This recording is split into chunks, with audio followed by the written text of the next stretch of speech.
ஓம் சாந்தி. 15/9/2024. ஓம் சாந்தி. அவ்யக்த பாப்தாதா, மதுவனம். ரிவைஸ் 31/12/2001.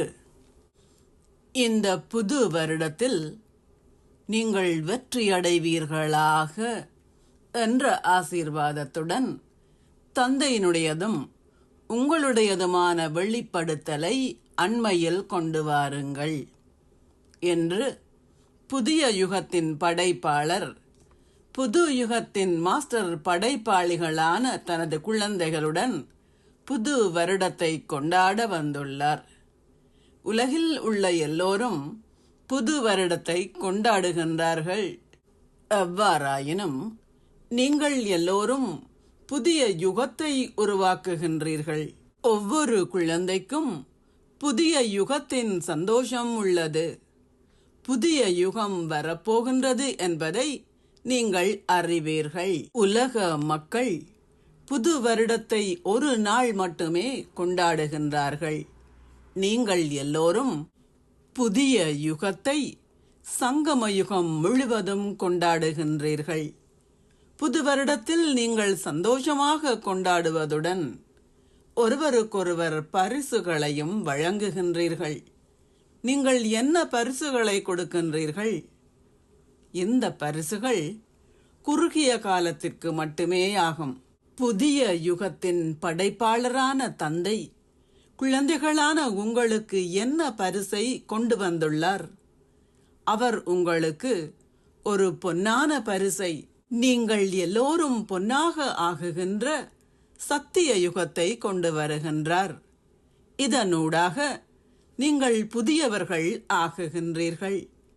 முழுமையான வெற்றி மூர்த்திகளாக இருக்கும் எங்கும் உள்ள குழந்தைகள் எல்லோருக்கும், எல்லாவற்றையும் தகுதி வாய்ந்த முறையில் பயன்படுத்தும் தீவிர முயற்சியாளர் குழந்தைகளுக்கும், சதா தமது கணக்குகளை சோதிப்பவர்களுக்கும், எதிர்காலத்தை உருவாக்குபவர்களுக்கும், தமது ஒவ்வொரு செயலாலும் தந்தையை சதா வெளிப்படுத்தும் இத்தகைய மேன்மையான ஆத்மாக்களுக்கும், பேர குழந்தைகளுக்கும் முப்பாட்டனாரிடம் இருந்து அதிகளவு அன்பும் நினைவுகளும் பாராட்டுக்களும்.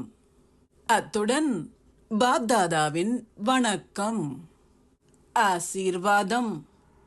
சேவை செய்வதற்கான ஊக்கத்தையும் உற்சாகத்தையும் கொண்டிருப்பதன் மூலம் மாயையை வென்றவராகி பாதுகாப்பை அனுபவம் செய்வீர்களாக.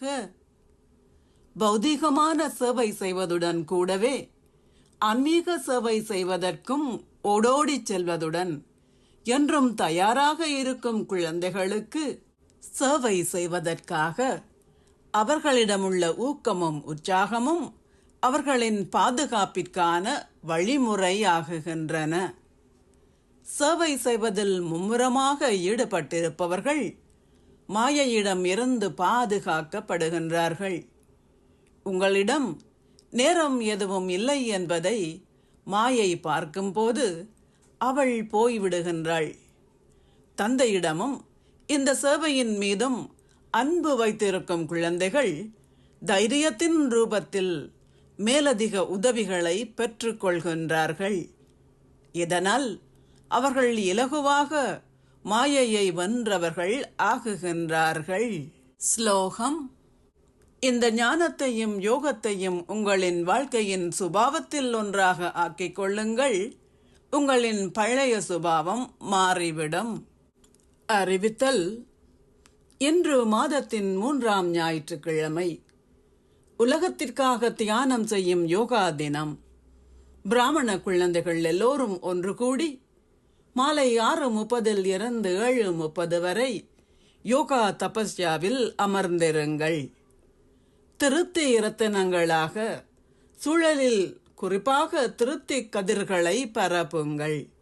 அதிருப்தியுடன் இருக்கும் ஆத்மாக்களுக்கு திருப்தியாக இருப்பதற்கான சக்தியை வழங்குங்கள். உங்களின் மனங்களால் அவர்களுக்கு சேவை செய்யுங்கள். ஓம் சாந்தி. நன்றிகள் பாபா.